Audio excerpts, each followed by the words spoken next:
How likely are you to be involved in a violent act within the next week? 1 in 10, 1 in 100, 1 in 10,000? According to George Gerbner and his work regarding cultivation theory, the amount of TV that you consume dictates how you answer that question. My name is Giancarlo Lavall, and through this video presentation, I'll give a clear understanding of cultivation theory, how it began through the work of George Gerbner, and finally the practical effects on our world today.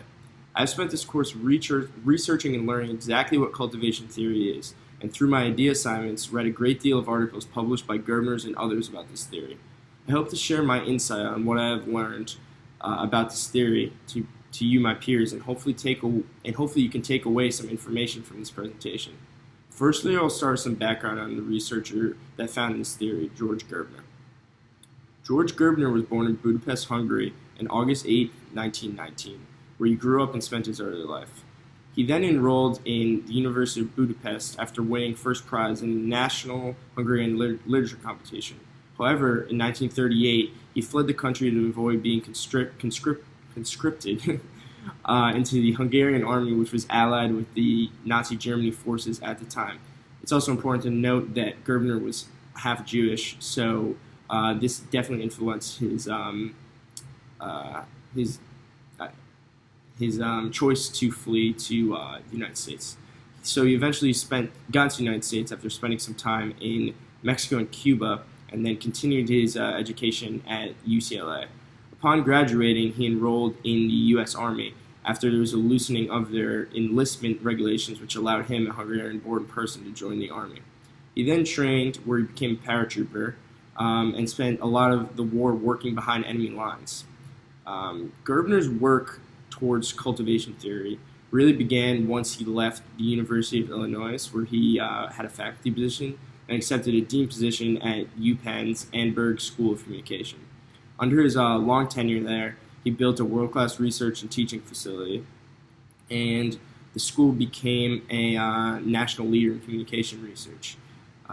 After leaving Penn in 1990, he founded the Cultural Environmental Movement and taught at Temple and Villanova University, which are both also in Pennsylvania. Sadly, Gerbner passed away in 2005 after his diagnosis with cancer. But in his memory, a communication conference is held yearly in his hometown of Budapest. So nextly, I'll go into cultivation theory and just explaining it in the fullest. So cultivation theory, in Gerbner's eyes, was simply the relation between the effects of TV on the beliefs of its viewers. Gerber himself specified in the relationship between TV violence and its viewers, but the same theory could be used for any TV content, such as outlook on cigarettes, divorce, marriage, anything really. The theory is not concerned in the increase of violence and change behavior of the viewers, but rather their changed belief. So an example, someone with heavy TV viewing may believe that there's more violence existing in the world, but not necessarily would they partake in more violence after heavy TV viewing. So the theory is broken down into 3 sections, and that's probably the best way to explain it. And a metaphor for it is 3 electrical plugs. So the first of the 3 prongs, or 3 prongs on an electrical plug. So the first of 3 prongs is institutional process analysis. This focuses on exactly why media produces the message that they do. And this is one of the more difficult ones that cultivation theory has trouble with. It's because to execute research on this, it would take tens of thousands of interviews with media executives, ranging from such a vast mediascape that we live in today. And it just gets more difficult by the day. So, but one of the theories for why media contains so much violence is so easy to produce. It's universally understandable, and it's really the basis of all drama. So it makes sense why TV shows and movies contain so much violence, because it's cheap and it's easy to understand. So the second of the prong is message system analysis. So this is the essential study of exactly what messages the TV transmits to its viewers.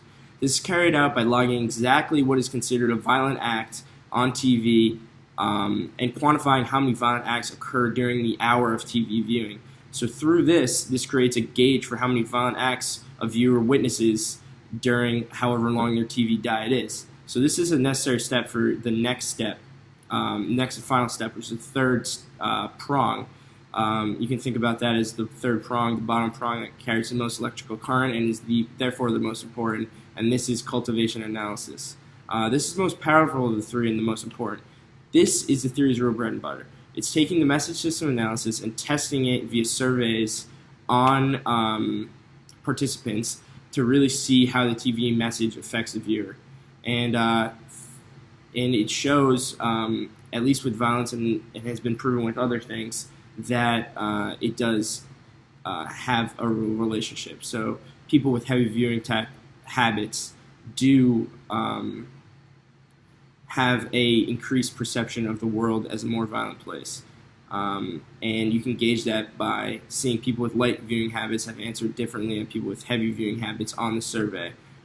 So that is really the main selling point on this theory, and Gerbner's and other people that ascribe to it, that's really what they back it with. You can't really do it with a controlled study because it has to build up over years and months of watching TV and getting used to your TV diet for these things to really soak in, so you can't really do it in a concentrated time. But through the use of survey, you can take people who have been watching TV and not knowing they've been participating in this and see how they respond, essentially. So yeah, this has some very major implications because people are unwilling and unknowingly having their perception of the world being shifted. So yeah, it's very interesting, very good food for thought. And finally, this is brief, an example of modern day study would be the one that Toby Hott, Scott Parrott, and Yang Wang participated in 2018, which is about the link between military first-person shooters such as Call of Duty and militaristic attitudes. Interesting enough, there was no proven link between the two. Possibly it was too radical or niche of a thought to really be picked up either in their tests or picked up by the people playing the militaristic video games. So yeah, that's a pretty interesting thing that I stumbled upon during my research.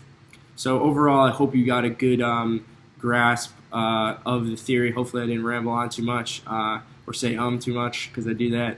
But anyways, I hope you enjoyed the presentation. If you have any questions, email me. I'm more than happy to answer, and I really look forward to hearing all of you guys' videos and learning about the things that you specified in. Thanks for this class, and have a great day.